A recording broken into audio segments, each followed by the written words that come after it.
nyerahkan wonten ing Gusti kawula, Gusti Yesus Kristus. Haleluya. Amin. Keaturan lenggah. Seperti tema kita pada pagi hari ini, yaitu mempersiapkan jalan bagi Tuhan. Sebelum kelahiran Tuhan Yesus ke dunia sebagai juru selamat dunia, Tuhan sudah berfirman melalui Nabi Yesaya. Di dalam Yesaya pasal yang ke-40 ayat yang ketiga mengatakan demikian. Persiapkanlah di padang gurun jalan bagi Tuhan. Dan ayat ini Bapak Ibu, itu tergenapi oleh seorang pribadi bernama Yohanes Pembaptis. Siapakah Yohanes Pembaptis? Yohanes Pembaptis adalah seorang anak dari Imam Zakaria dan Ibu Elisabet. Anak yang lama dinantikan oleh kedua pasangan suami istri ini. Beliau berasal dari suku Lewi, Bapak Ibu. Dari keturunan Imam Harun. Mungkin dalam benak Bapak Ibu bertanya, mengapa namanya Yohanes Pembaptis? Alasannya sudah jelas Bapak Ibu. Alasannya karena Yohanes Pembaptis memiliki tugas khusus dari Tuhan, yaitu untuk membaptis orang. Dialah yang menyerukan pertobatan di padang gurun, di seluruh daerah Yordan dan sekitarnya. Tugas Yohanes Pembaptis yaitu mempersiapkan jalan bagi Tuhan. Sebagai contoh Bapak Ibu, biasanya niki, tentunya yang saya alami sama dengan yang panjenengan alami. Sebelum kita kedatangan tamu, Bapak Ibu, tentunya kita mempersiapkan segala sesuatunya. Nggih napa nggih Bapak Ibu?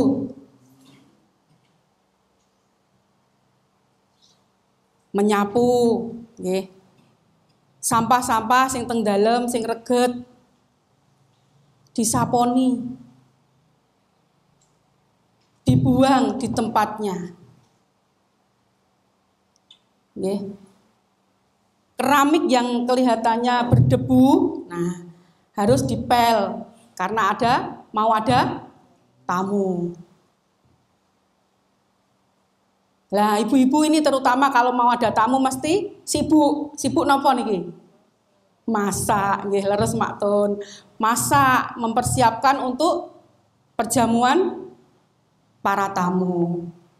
Nah, kalau tamunya mau menumpang untuk bermalam, nah tentunya kita pun mempersiapkan untuk kamar, tempat istirahat, ya, tempat tidur kita beresin, ya, spray diganti, ya, kasih selimut yang baru, ya, seperti itulah saat kita mau kedatangan tamu, Bapak Ibu.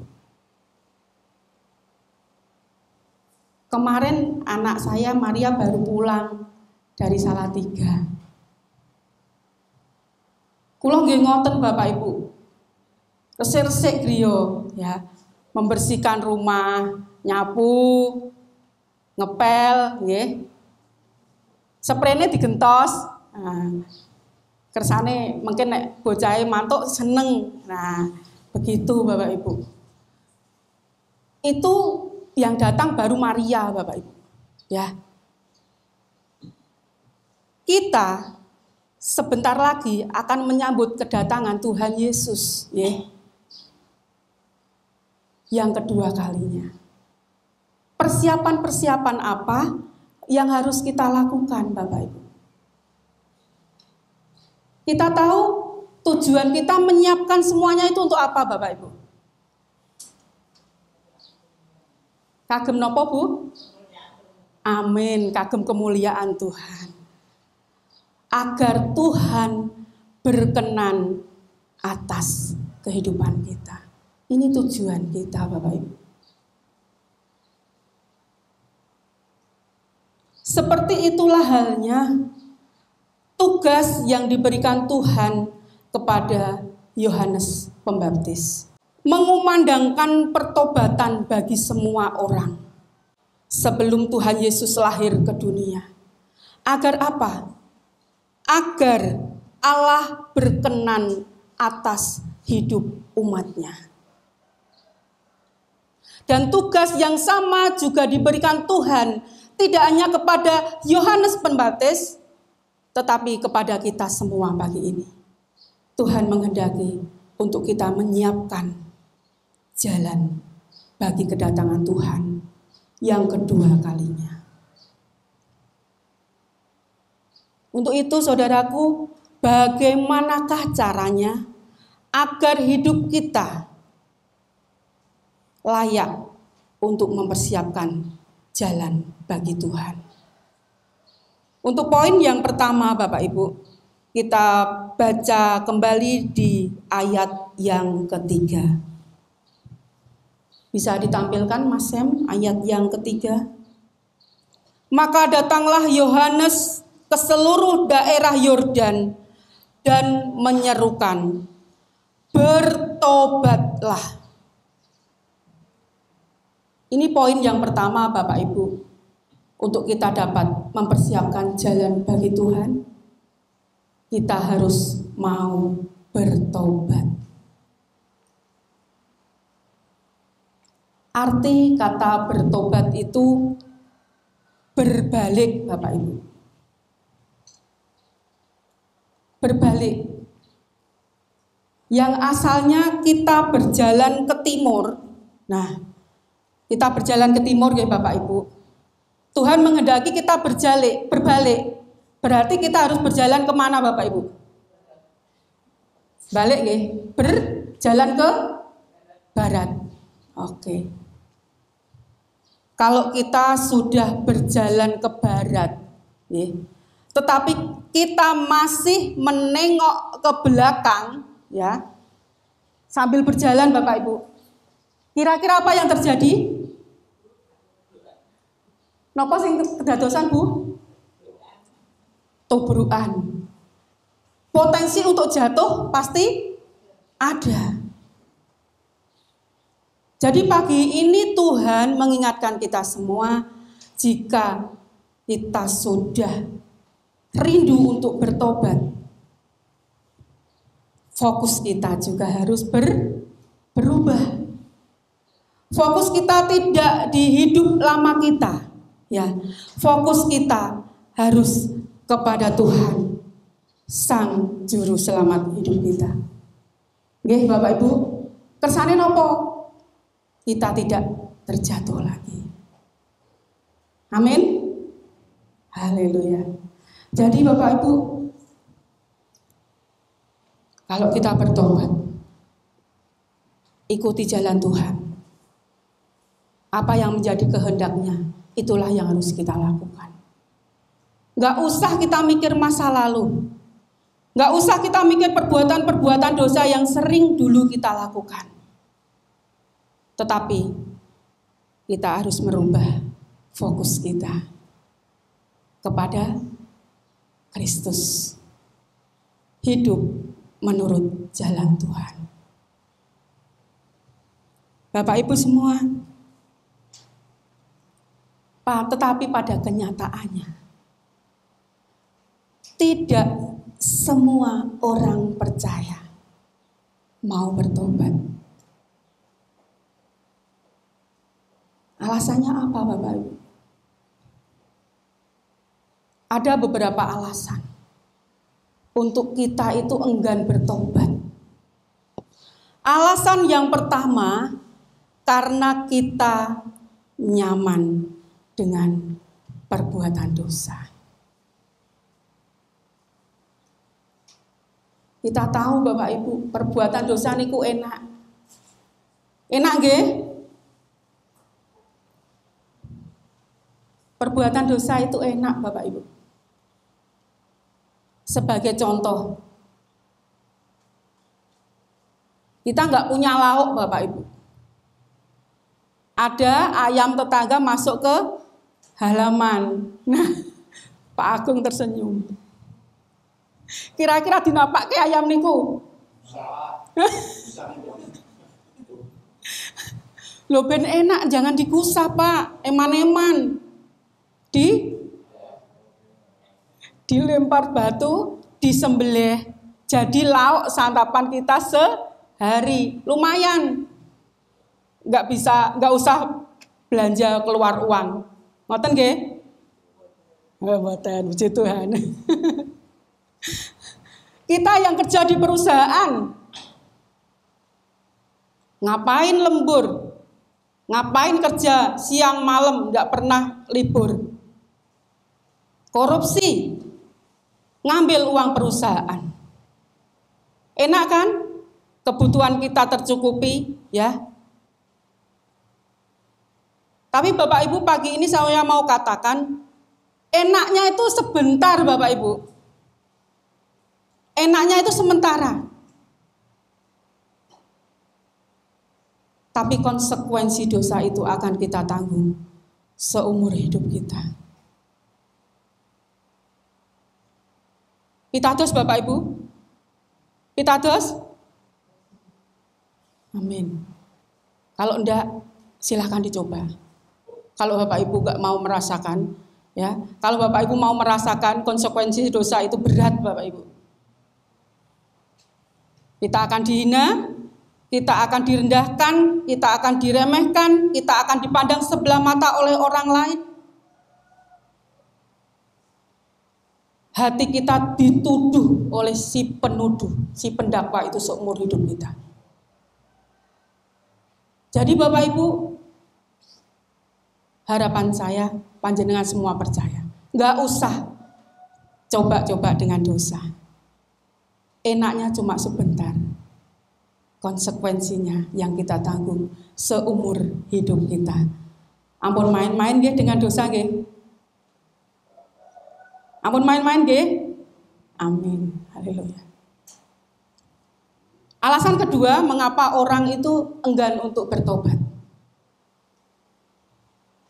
Mereka belum sadar Bapak Ibu, kalau dosa itu sebuah penyakit. Mereka belum sadar kalau dosa itu akan membawa diri kita kepada kebinasaan. Semua akan keos. Hubungan akan rusak. Keluarga akan rusak. Pekerjaan akan rusak. Semuanya akan rusak oleh karena dosa. Jadi Bapak Ibu jangan mau ditipu oleh iblis. Jangan mau. Semuanya akan membawa kita kepada kebinasaan dan kehancuran. Dan alasan yang ketiga Bapak Ibu, mengapa banyak orang tidak mau bertobat? Karena bertobat itu sakit.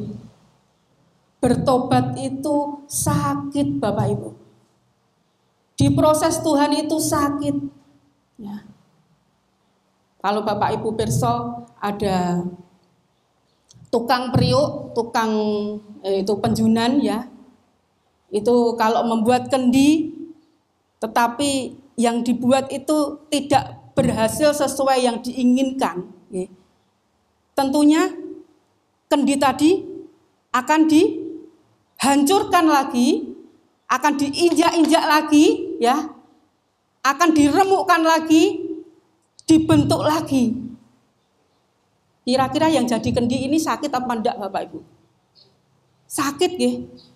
Sakit karena dia mengalami proses proses pembentukan ulang dari Tuhan sampai didapatinya sesuai dengan yang diinginkan Tuhan. Itu sakit Bapak Ibu, gak mudah.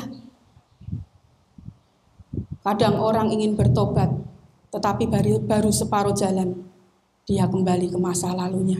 Karena apa? Karena gak kuat proses yang harus dialaminya. Bapak Ibu, untuk bertobat itu butuh niat. Untuk bertobat harus ada tekad. Untuk bertobat harus ada kemauan yang tinggi, ya. Tidak hanya niat-niat saja Bapak Ibu, tapi kita tidak mau berubah. Di samping niat, tekad, dan kemauan yang tinggi, kita tidak bisa bertobat dengan keinginan diri kita sendiri. Kita butuh kuasa lain, Bapak Ibu. Kita butuh orang lain yang dapat menyelamatkan kita. Kita butuh Tuhan Yesus Kristus yang dapat mengampuni dosa-dosa kita, yang dapat menebus kita, dan dapat memulihkan kehidupan kita. Jadi Bapak Ibu, poin yang kedua di ayat ketiga selanjutnya berkata demikian, dan berilah dirimu dibaptis. Ini artinya kita harus mau menerima Tuhan Yesus, mengasihi Tuhan sepenuh hati kita. Karena Tuhan sudah mengasihi kita, Bapak Ibu. Tuhan rela mati untuk kita. Tuhan sudah disalibkan untuk menebus dosa-dosa kulolan panjenengan semuanya.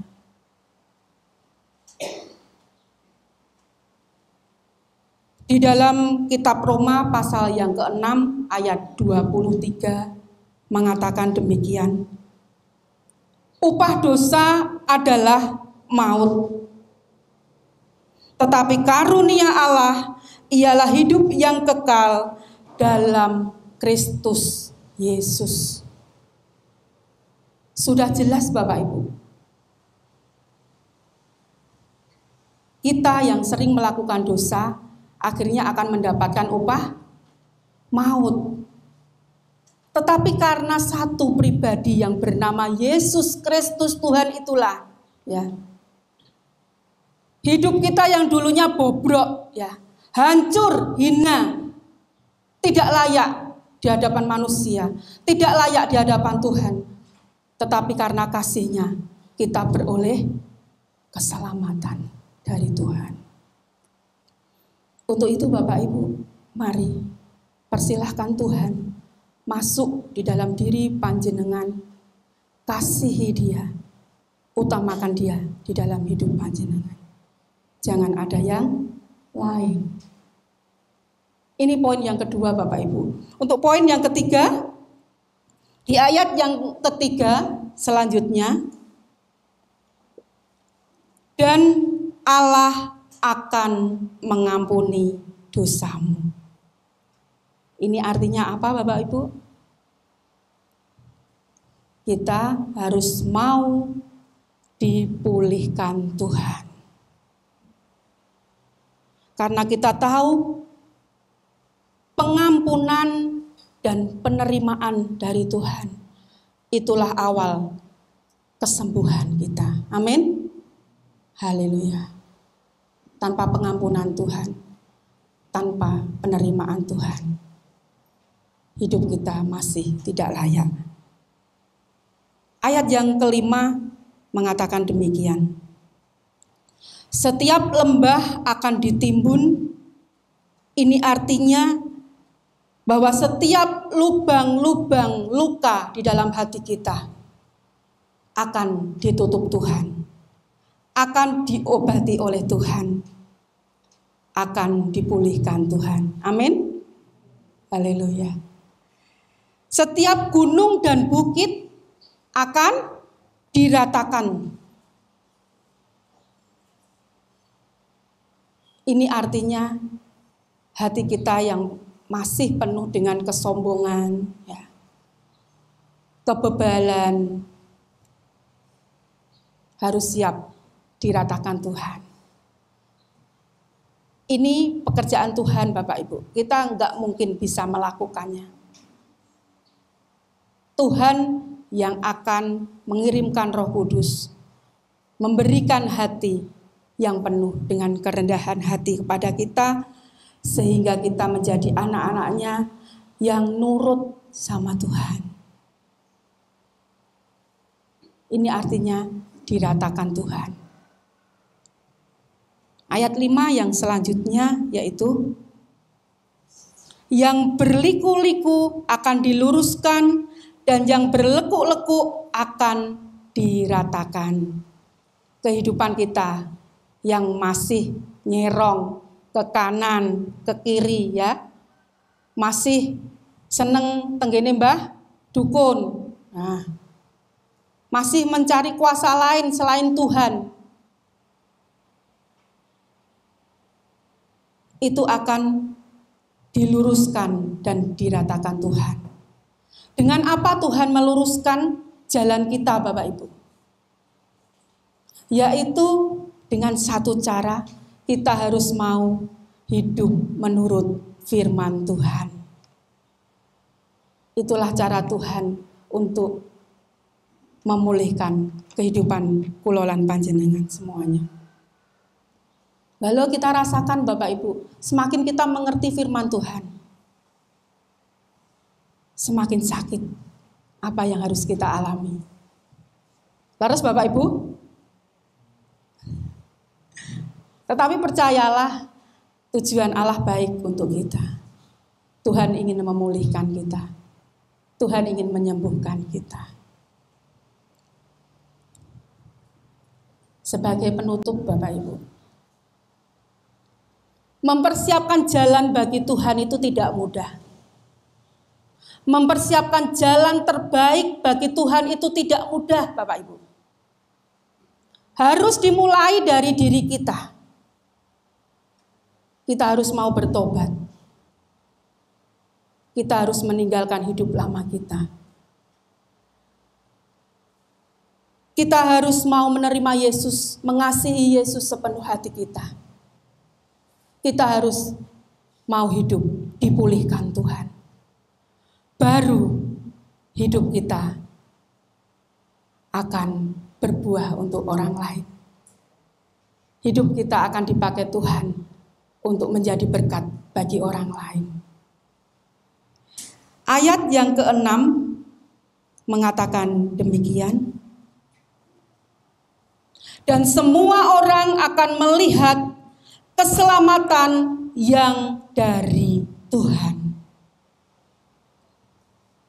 Inilah tujuan Allah mengutus Yohanes Pembaptis, mengutus kulo, mengutus panjenengan semuanya untuk mempersiapkan jalan bagi Tuhan. Agar apa? Agar berita keselamatan itu tidak hanya dilihat orang, tetapi diterima oleh semua orang. Harapan kita semua, kita siap bersama-sama menyambut kedatangan Tuhan kali yang kedua ke depan, ya. Kedapatan hidup kita ini berkenan di hati Tuhan. Kiranya Tuhan memampukan kita untuk menjadi alat kemuliaan-Nya, dan Tuhan Yesus memberkati kita semuanya. Haleluya, amin. Mari kita tunduk kepala, kita berdoa. Matur nuwun Gusti Yesus, pepenget patuko.